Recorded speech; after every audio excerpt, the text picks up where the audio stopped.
Alors, bonjour à tous et bienvenue à notre webinaire. Mon nom est Michel Bergeron. Je suis leader de la Ligue d'affaires stratégie performance chez Levio.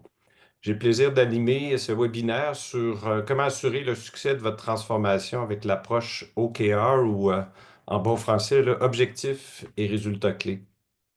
Peut-être en intro, là, pour ceux qui sont moins familiers avec Levio comme entreprise, Levio, c'est près de 2000 conseillers experts en affaires et en technologie de l'information.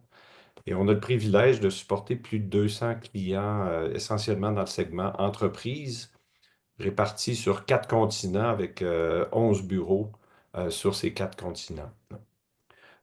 Aujourd'hui, pour le webinaire, je suis accompagné de deux collègues, donc Valérie Dorval et Frédéric Moreau. Les deux sont conseillers stratégiques et coach OKR chez Levio.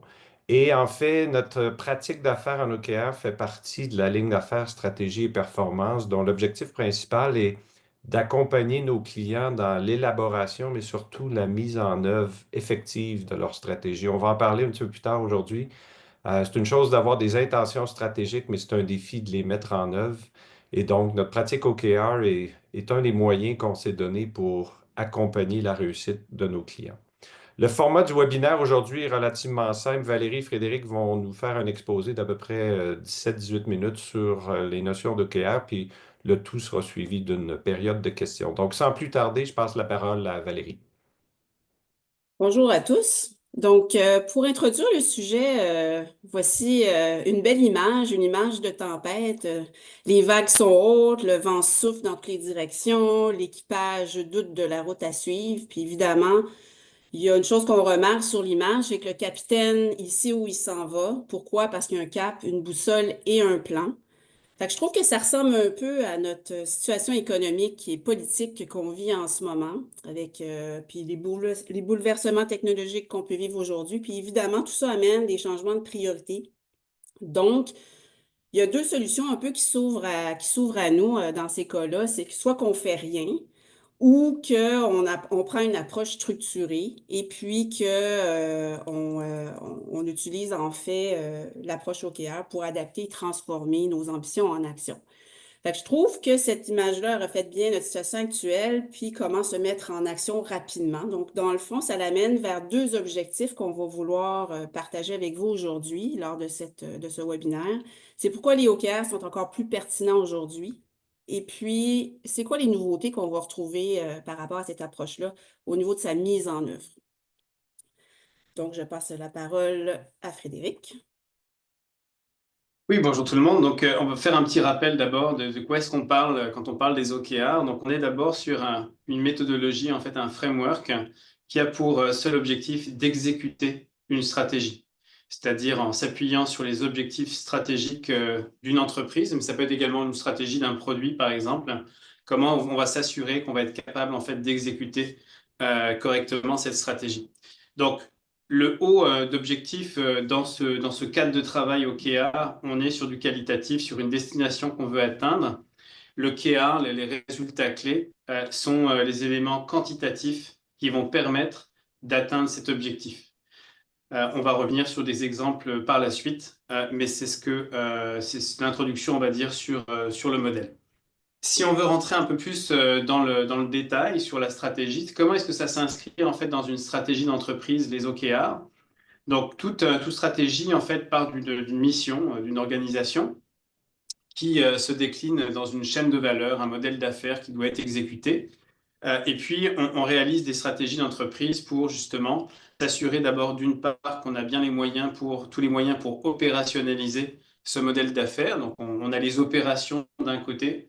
Et puis, de l'autre côté, dans cette stratégie, on a le build, c'est-à-dire les évolutions, les changements, les améliorations et les innovations qu'on veut réaliser pour aller porter l'entreprise encore plus loin.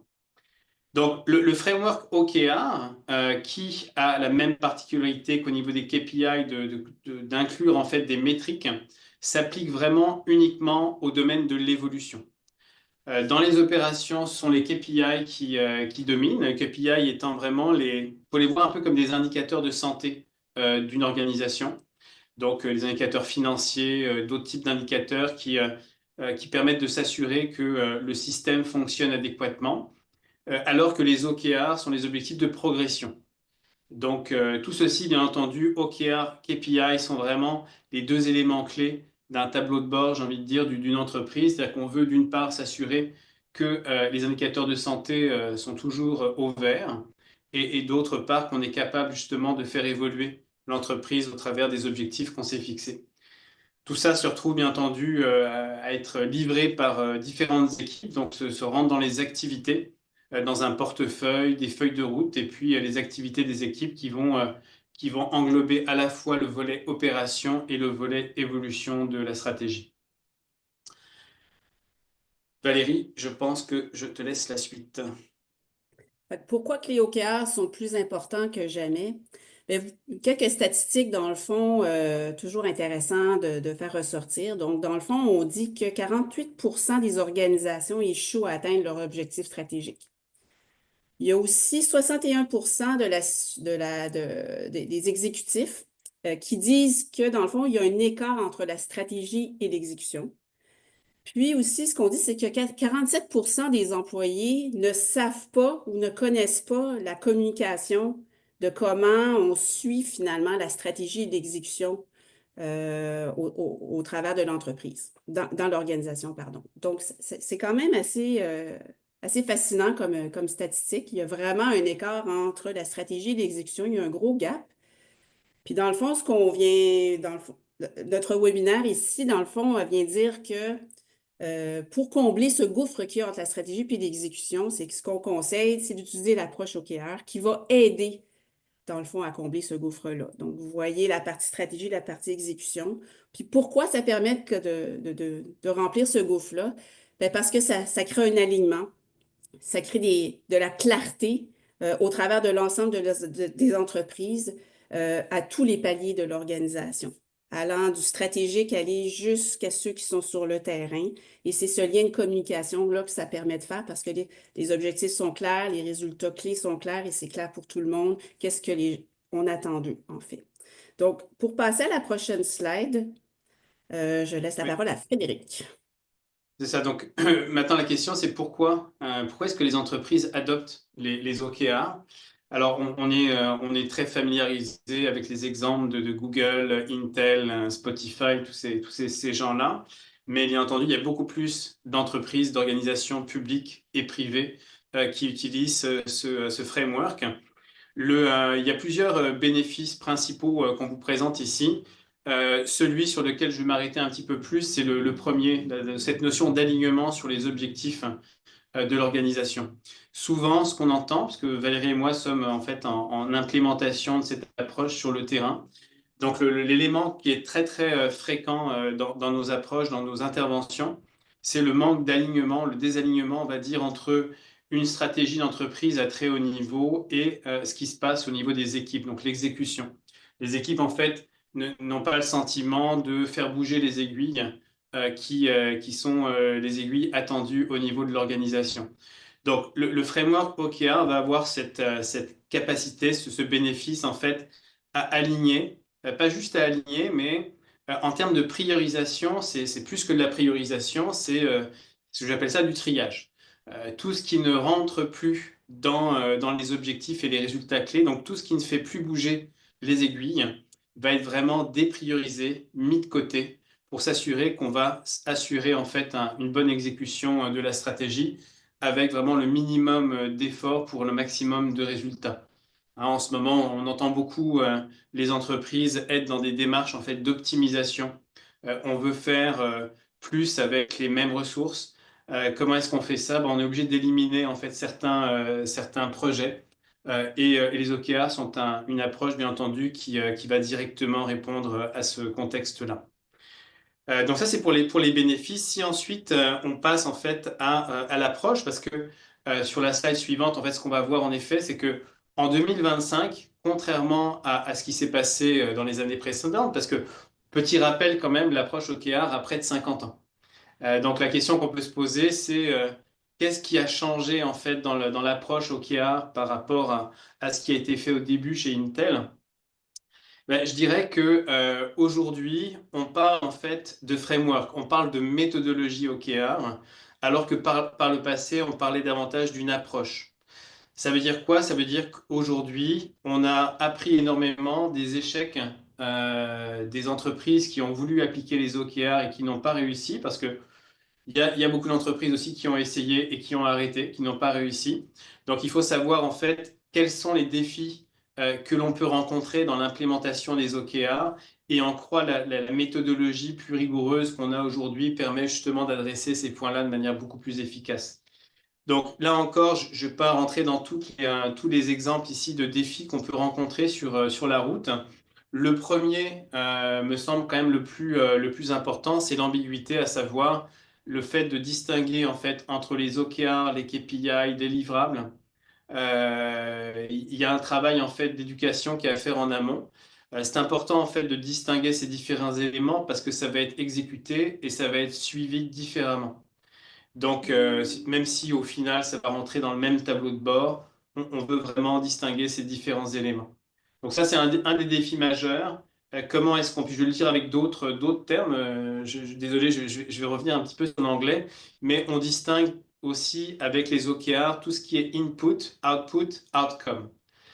Au niveau des objectifs et des résultats clés, on veut définir des résultats clés qui sont des outcomes, donc des impacts et des bénéfices attendus pour s'assurer qu'on va atteindre un objectif.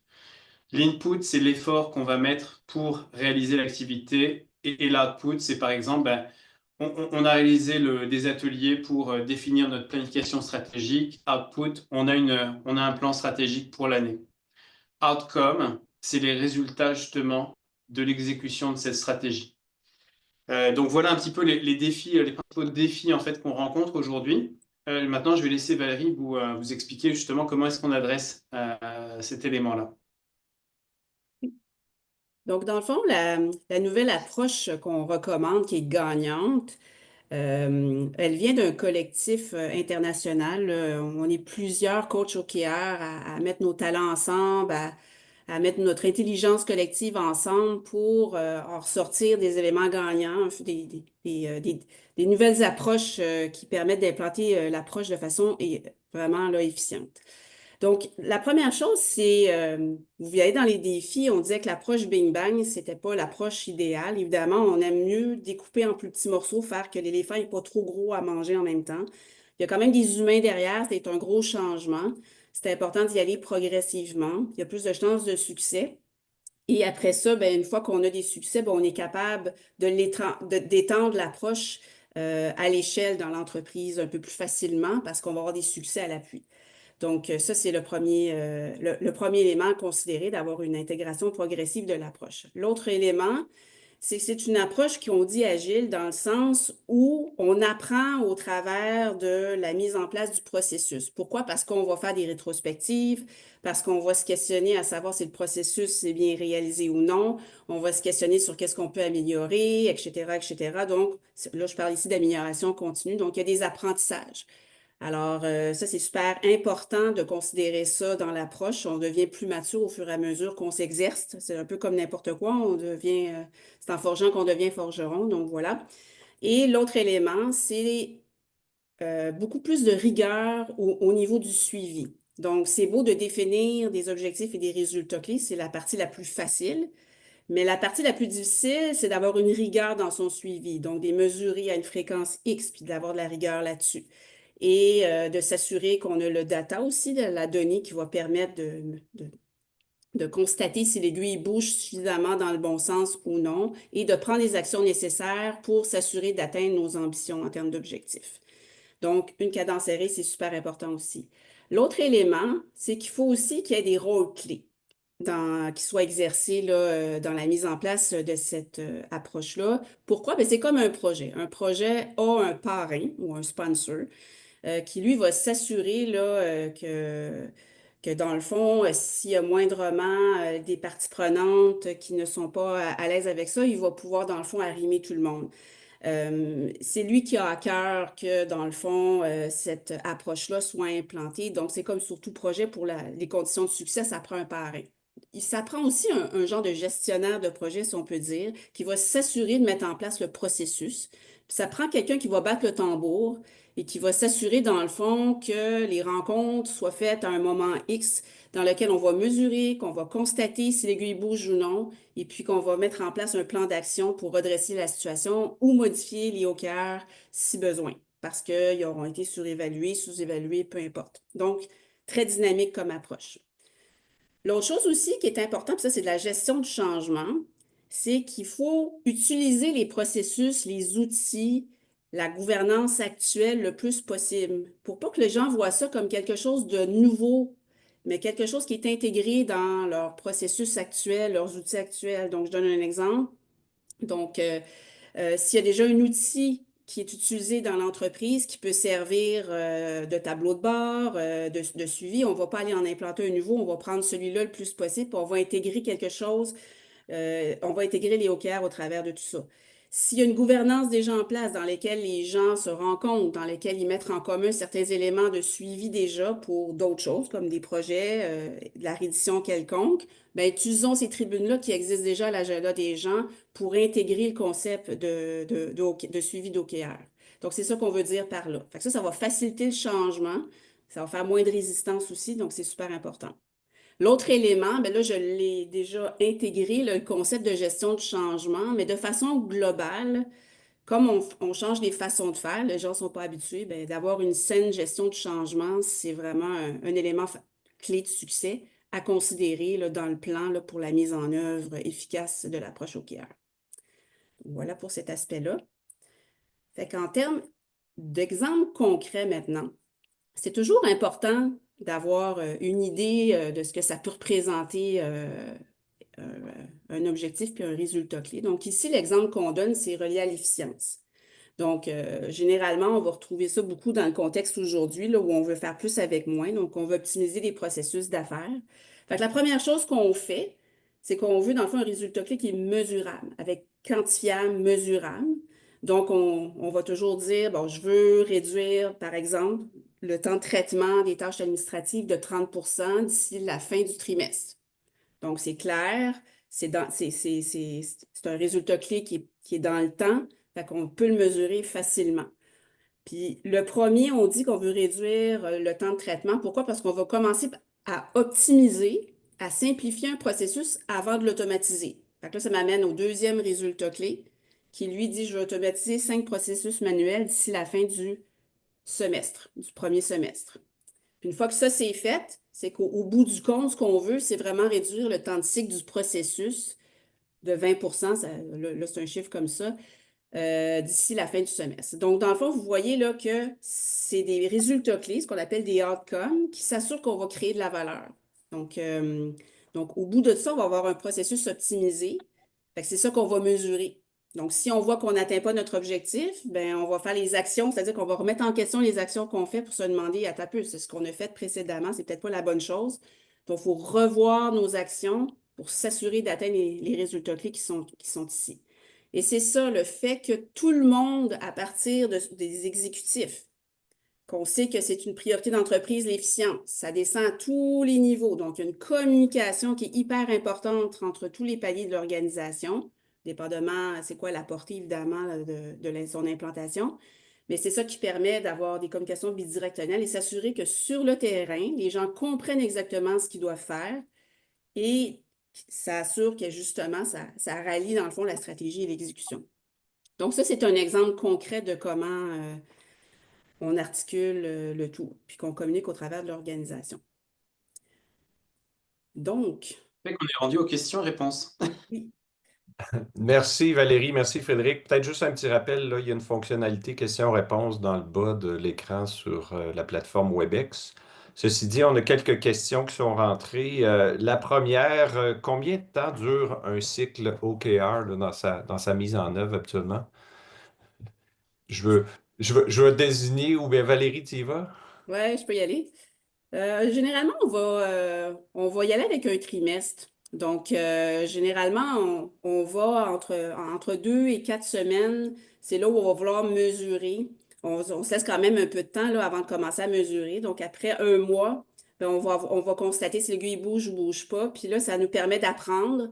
Donc, le deuxième mois, on va apprendre du premier mois. on va se réajuster. Donc, après un 3 mois, on commence à avoir une compréhension du processus, du cycle complet. Fait que je dirais que ce serait pas mal le minimum là, à considérer là, pour les OKR. Merci Valérie. Et on a une autre question qui demande quel est l'avantage de l'OKR par rapport à la méthodologie Oshin-Kanri? Voyez-vous une synergie entre ces méthodologies-là? Alors, si je me souviens bien, là, mais Oshin Kanri, je pense que c'est une méthodologie, une approche qui touche plus en fait à l'ensemble de la stratégie d'une entreprise, qui fait que toute méthode, que ce soit celle-ci ou d'autres approches en fait de Blue Ocean ou même un business model Canva, sont des points d'entrée pour travailler en fait la méthodologie OKR.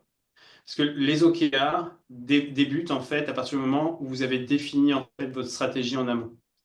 Donc, toute méthode nécessaire, enfin utile pour développer une stratégie est bonne pour commencer à travailler les OKR. D'ailleurs, dans la...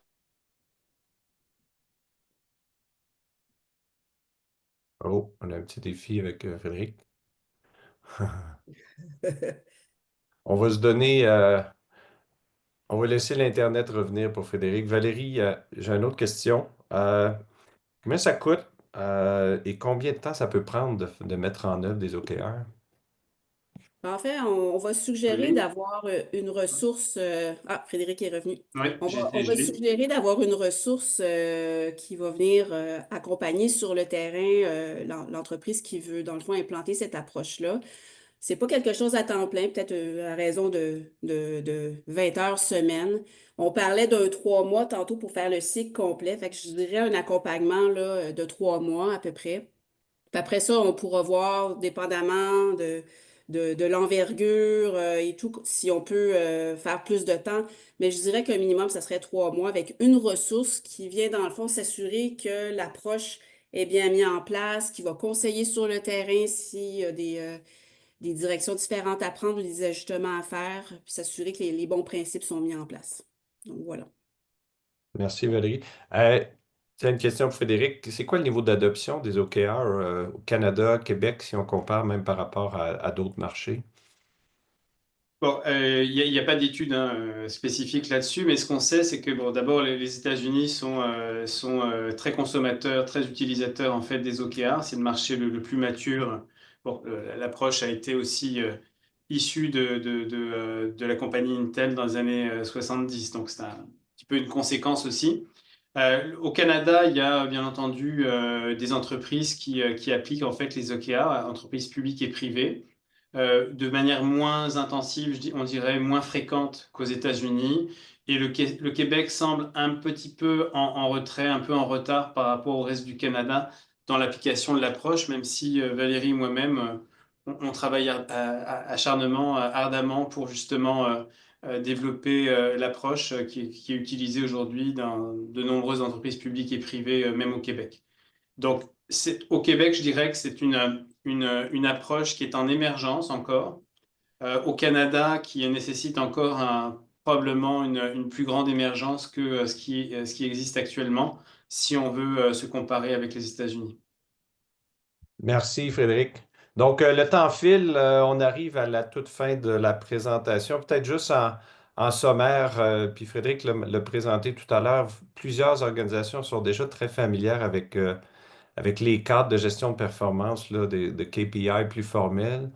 Les OKR sont une variante de KPI, c'est juste que ce qu'on mesure ultimement diffère. Donc, l'analogie souvent que j'utilise, un pilote d'avion veut connaître son altitude, son niveau de fuel et autres, mais en même temps, quand l'organisation doit aussi changer les moteurs en plein vol, ben, ça prend d'autres types d'indicateurs pour s'assurer que l'avion continue de voler et qu'en même temps qu'on puisse évoluer au niveau du changement des moteurs. Donc, ce qui complexifie au niveau des transformations organisationnelles, mais c'est important de bien suivre les deux types d'indicateurs là-dessus. Donc, ça complète le webinaire d'aujourd'hui. Merci à tous pour votre participation. J'espère que vous avez trouvé le matériel pertinent. Et voyez nos coordonnées à l'écran si vous avez l'intention, besoin de continuer la conversation. On demeure disponible pour les contacts ultérieurs. Donc, merci à tous. Bonne fin de journée. Merci Frédéric et Valérie. Merci, Merci. bonne journée. Bonne journée à tous.